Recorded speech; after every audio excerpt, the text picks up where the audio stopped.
Children, మనము విద్యుత్ వలయాన్ని తయారు చేసే విధానం తెలుసుకున్నాం కదా. మరి విద్యుత్ వలయం తయారు చేయడానికి కావలసిన వస్తువులు ఏంటి? బల్బు, స్విచ్ లాగా పనిచేసే ఒక సేఫ్టీ పిన్.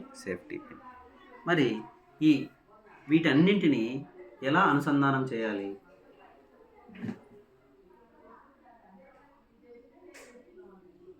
ఘటానికి మొదట 2 టెర్మినల్స్ ఉంటాయి. ఈ 2 టెర్మినల్స్లో పాజిటివ్ టెర్మినల్, నెగిటివ్ టెర్మినల్ 2 ఉంటాయి కదా. ఈ 2 టెర్మినల్స్లో నుండి మనం 2 వైర్లని తీసుకుంటాం. ఆ 2 వైర్లని ఎక్కడ అనుసంధానం చేస్తాం? బల్బుకి పాజిటివ్ టెర్మినల్, నెగిటివ్ టెర్మినల్ రెండింటికి అనుసంధానం చేస్తాం కదా.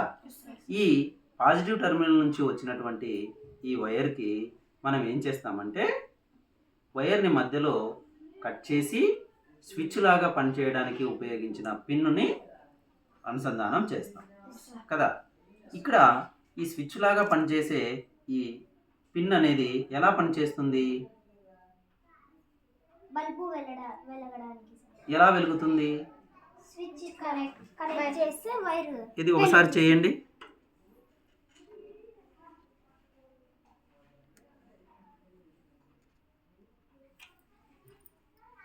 ఇప్పుడు ఎలా ఉంది?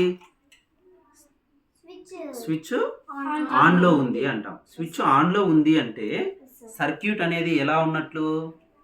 పూర్తి అయినట్లు. సర్క్యూట్ పూర్తి అయినప్పుడు మాత్రమే విద్యుత్ ప్రసరించి బల్బు వెలుగుతుంది. ఇప్పుడు సర్క్యూట్ను బల్బుని ఆఫ్ చేయాలి. ఎలా ఆఫ్ చేస్తాం? ఇది కట్ చేస్తాం సార్. అంటే స్విచ్ని ఏం చేస్తున్నాం? ఆఫ్ చేస్తున్నాం. స్విచ్ ఆఫ్ చేసాము అంటే అప్పుడు సర్క్యూట్ ఏ స్థితిలో ఉన్నట్లు? సర్క్యూట్ అనేది అసంపూర్తిగా ఉంది అని అంటాం. వలయం అనేది పూర్తి అయినప్పుడు మాత్రమే దాని గుండా విద్యుత్ అనేది ప్రవహిస్తుంది. ఎప్పుడైతే మనం స్విచ్ని ఆఫ్ చేస్తామో అప్పుడు వలయం అనేది డిస్కనెక్ట్ అయిపోయి విద్యుత్ అనేది ప్రసరించదు. ఒకసారి చూడండి, సర్క్యూట్ను మనం ఆన్ చేస్తూ ఉన్నాం అంటే పూర్తి చేస్తున్నాం. పూర్తి చేసినప్పుడు ఏమైంది? లైట్ వెలిగింది. ఇప్పుడు సర్క్యూట్ని నేను ఆఫ్ చేస్తున్నా, స్విచ్ ద్వారా డిస్కనెక్ట్ చేస్తున్నాను. ఏమైపోయింది? లైట్ అనేది ఆఫ్ అయిపోయింది. మరి బల్బు వెలగాలంటే సర్క్యూట్ ఏ స్థితిలో ఉండాలి? పూర్తి కావాలి. బల్బు వెలగలేదు అంటే అప్పుడు సర్క్యూట్ అనేది ఏ స్థితిలో ఉన్నట్లు? అసంపూర్ణంగా ఉన్నట్లు. ఓకే పిల్లలు, వెరీ గుడ్.